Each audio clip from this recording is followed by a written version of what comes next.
Welcome to the Week 5 weekly press conference. Montana takes on Eastern Washington on ESPN2 this Saturday.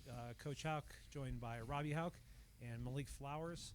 And we're going to start this with some opening thoughts from the game this past weekend, and then looking ahead to Eastern Washington. Coach, we'll start with that, and then we'll open it up to questions for the group. Okay, great. So in regard to last Saturday, we're fired up to be 3-0. We're excited about being one of the top-ranked teams in the country. It was a great homecoming weekend, a great day in a packed stadium, and our fans were great. It was just it was fun for everybody in a 39-7 win. So we were explosive. I don't think we were sharp enough after watching the film. No one's real satisfied with where we are yet, so we're going to get back to work this week and work to improve. That's why we practice, and that's what the spirit of what we're going to have when we go out there this week. Also excited to go on the road and conference play and try to get to 2-0. Playing Eastern Washington, their offensive numbers are very impressive, almost video game-like. Their quarterback, Eric Barrier, is a good kid. He's a preseason pick for offensive player of the year in the conference, and he hasn't disappointed certainly anyone that's paying attention, and it should be a good game.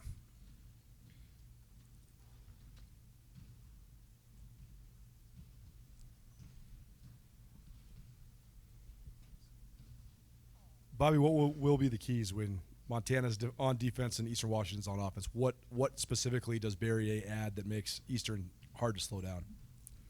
Add as far as?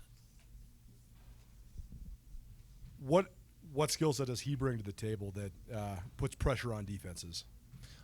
He's an accurate thrower downfield is probably his strongest thing. So I think when you're in coverage and, whether it's man or zone, everything, when you get downfield, it's all man. You got to be tight in coverage because he's an accurate thrower downfield. Robbie, what do you think of this challenge? Obviously, you look at the numbers. You guys are giving up 7 points per game. They're scoring 50-something points per game. So, what do you think of just this challenge as a whole? It's a great challenge. They're going to put us in situations where we got to cover and where we got to tackle, and it'll be fun.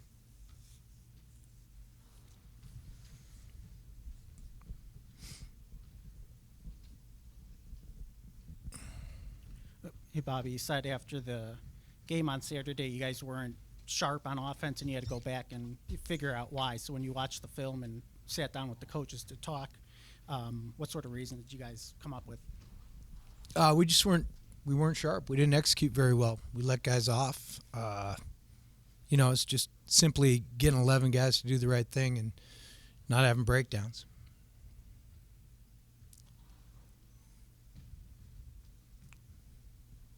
Robbie, just similar question, just defensive side of the ball. Obviously, the last 3 games have been so good for you guys. So when you look at this Eastern Washington team, what's kind of, aside from Barrier, what else kind of stands out about what they do, that you guys like the matchup with or just kind of keying in on so far? Well, they do a nice job on that side of the ball. They're a skilled group of guys, and kind of like what I said, they're going to put us in situations where either we're going to make a play or they're going to make a play. So it's going to be a big week for us, and I'm excited for the challenge, and we're going to have a great week of practice and prep.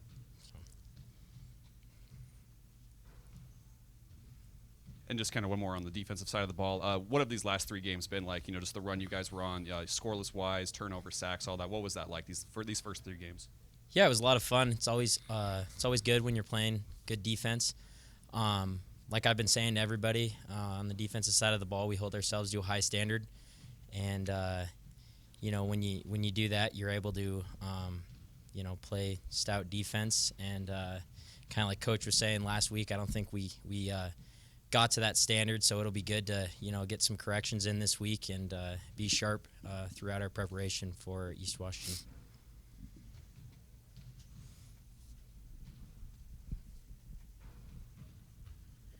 Hey, Bobby, after the game Saturday, Sammy at Chem said he didn't feel like the offense lived up to its standard. I'm curious, in your opinion, what should the standard be for this offense? Well, to execute cleanly. That's what he's talking about, and that's what I just said a second ago. I mean, got to execute cleanly. Coach, how would you describe Eastern Washington's defense? What's the base and what do they do well? They're 4-3 with a nickel player, so sometimes it's 4-2-5, depending on. I mean, if you want to differentiate between the linebacker and the nickel guy coming in, structure doesn't change too much. A lot of one high safety.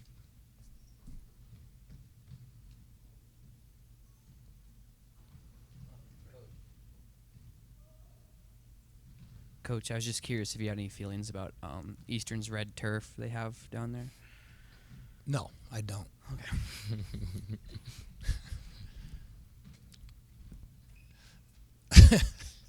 Wouldn't look good in the backyard. Yeah, look in the backyard. Malik. Yeah, what we is it? won't be putting. I would imagine we won't be putting it in our yard. I'm not in charge of that either. So, Malik, what's it feel like to be able to impact the game, not only on offense for you, but on special teams, and then in a matchup like this where it could come down to some big special teams play, just kind of your excitement mentality, especially on the special team side of things for you? Honestly, being able to impact the game in any type of way is always good, and being able to help the team, be successful in more than one phase, whenever that might come up during any game. So, I don't know.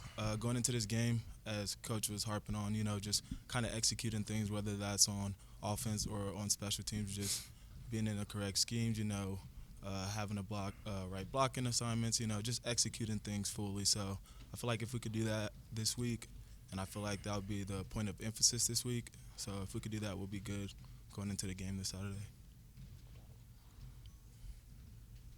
Just for both the players, obviously this game's going to be on national TV on Saturday, so a lot of excitement behind that. So just your thoughts on getting a chance to play a game like this that's really going to highlight FCS football at kind of the highest level right now.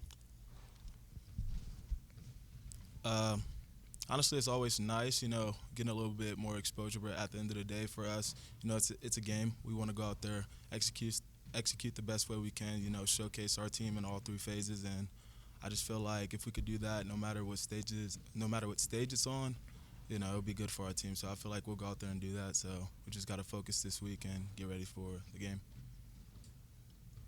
It'll be fun. Obviously, a lot of people will be watching. It'll be good to represent the state and our university on the national stage, and I'm excited, and everybody else on the team is excited, and we're really looking forward to it. these guys should handle it. They're better than I am for sure. More fun to talk to, I guarantee you that. Yeah. It was a college reunion in the parking lot after the game. You should have showed up out there. You'd have known everybody out there in Lot Z. I was sweating my butt off up there. Malik, this is a question for you. Coach Baldwin last week talked about drawing up plays on napkins, and they should work. I was wondering about the kickoff return. Did that turn out just exactly like it was supposed to? Can you take us through it?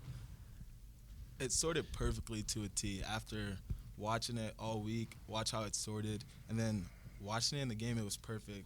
From me catching it to me, everything just opened perfectly. It couldn't have been blocked more. It could have been blocked any better. You know, the guys up front did their thing.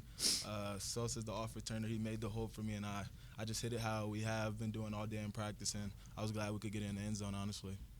Great feeling. Did you watch it yet? Yes.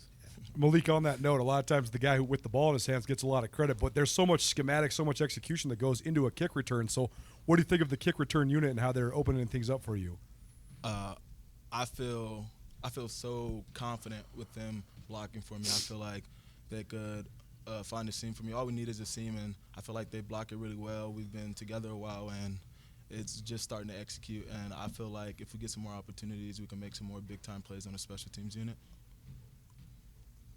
Everyone watches when those guys are on the field just because of the preparation they do and the chances of a big player likely. This is for any or all of you. We know you guys don't like playing at night games, but you are 2-0 in night games this year. So is there anything specific you can point to as to why?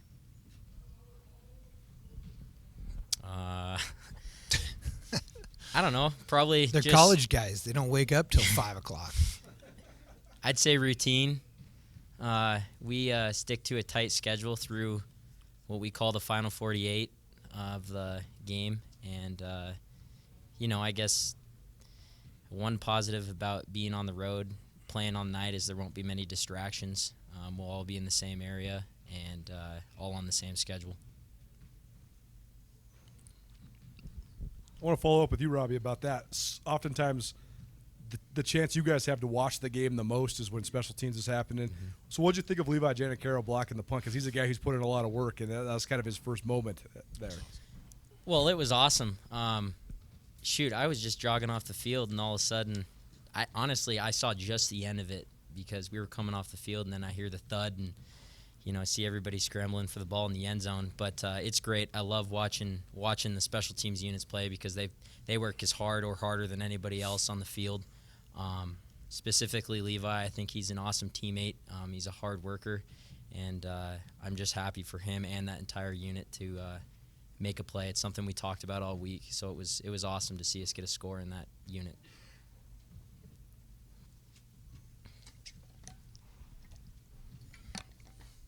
Coach, we obviously know about Barrier a lot. Is there anybody else on offense in particular that kind of stands out to you as far as what they can do? Yeah, I think their entire receiving core. They've got good backs. They've really got good skill. I mean, they've got good players everywhere. They wouldn't be scoring that many, But I don't know what the number is. I think they have 5 receivers that are averaging over 60 yards receiving a game or something crazy. The backs, the 5th leading receiver. They've got guys that are awfully good at the skill positions.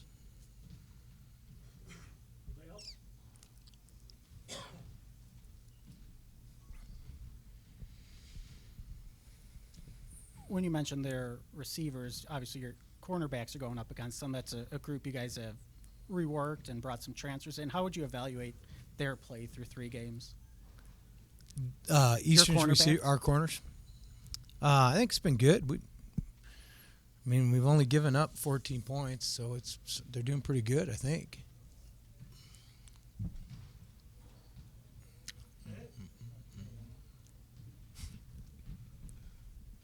Obviously, Eastern had success under Bo Baldwin and now Aaron Best. Why do you think they've had that staying power throughout 2 different head coaches? Well, they're pretty good with Paul Wolf before that, Dick Zorns before that, and Mike Kramer between those 2. So I don't know. I haven't really done an evaluation, but they've been good for a long time.